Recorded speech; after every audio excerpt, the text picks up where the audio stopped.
Hi everyone, this is Ryan Hoyme, aka Massage Nerd, and today I'm at the Alliance for Massage Therapy Education Conference. And today I have Stan Dawson. Hi. Hey. Nice meeting you. Nice to meet you. So how did you get involved into massage and chiropractic then? My initial interest was in the development of consciousness through meditation.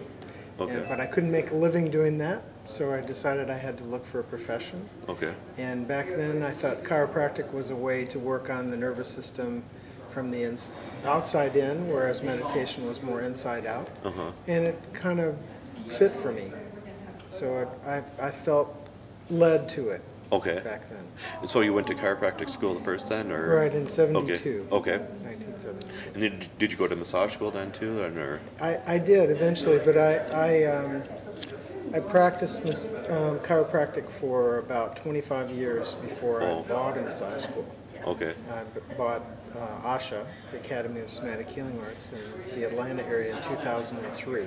Okay. And so I've owned that school now for 8 years. Okay. During the time I owned the school, I actually went through the program and became a massage therapist. Okay. Also. Okay. That's nice because some school owners, they don't even have any massage experience, and so nice you're in the ground level and stuff. Yes.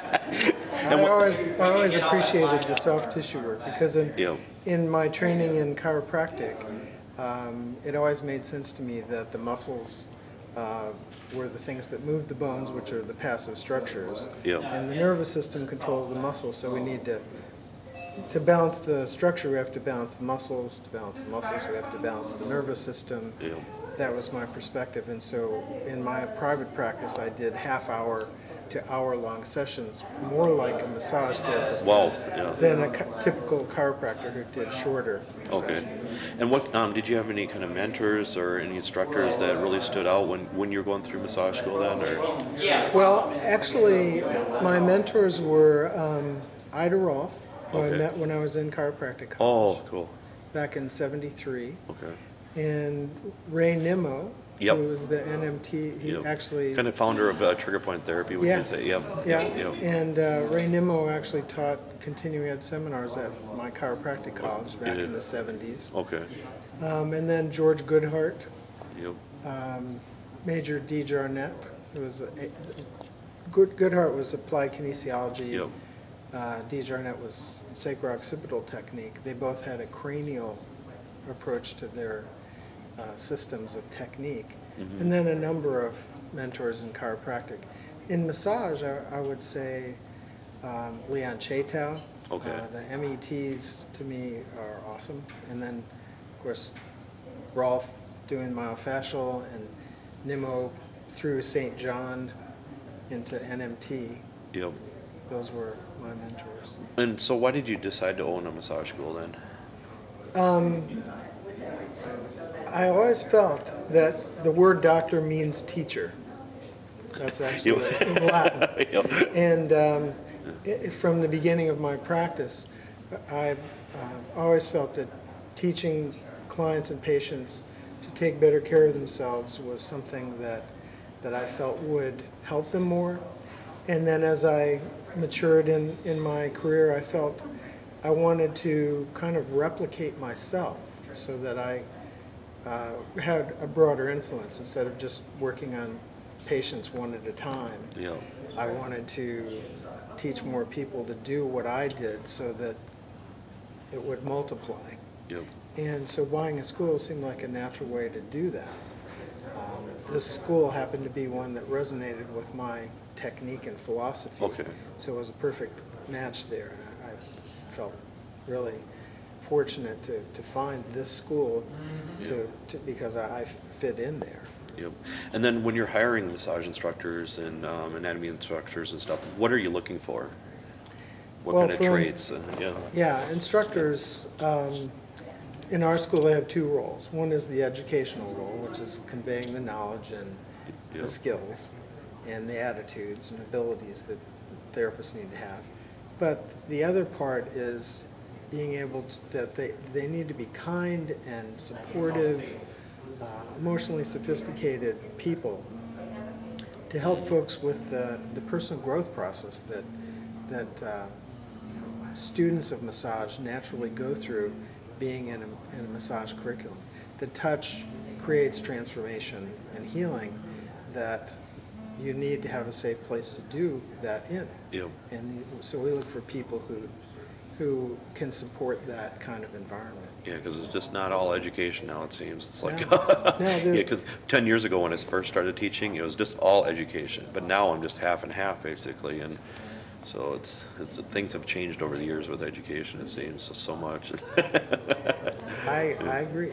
And I think the transformational part of massage education is part of what's very unique about the profession and about massage education. That there's just an aspect to it that's not usually there in a classroom setting. It's the healing process coupled with it. Yep. And why did you decide to become a board member of the Alliance then?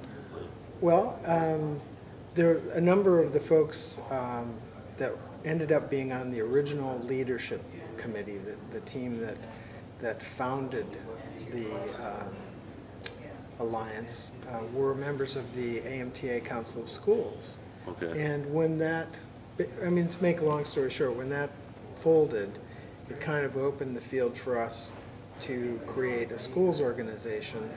And then as we developed it, we realized this is a great opportunity to include teachers and CE providers for the first time in an educational organization. So I was just committed from the beginning and inspired to see that happen. And then at the first conference, a number of the folks were voted onto the board. Not all of us, but I was voted onto the board then.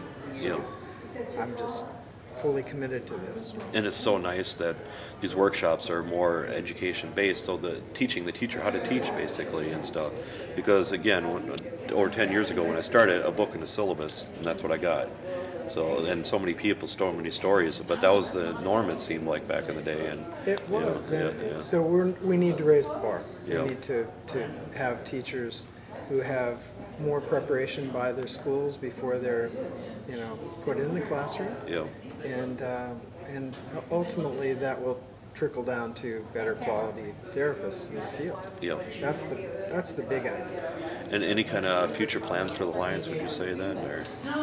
Well, I think the Alliance has got a long-term project with the teacher standards, the Teacher Education Standards Project, and we'll be involved hopefully helping the Steward Group on curriculum standards that developed the massage therapy body of knowledge.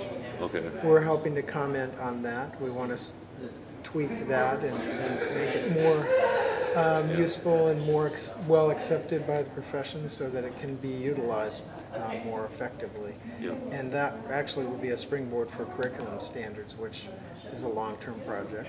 Okay. And then there's, probably CE standards and administrative standards, which we would ultimately help to write. It may be that it'll come out of this organization. It may be that it'll come out of this body of knowledge. We'll see. Yeah. So if people ever wanted to get a hold of you, what's the easiest way to get a hold of your school and stuff? Well, it's www.ashamassage.com. Okay.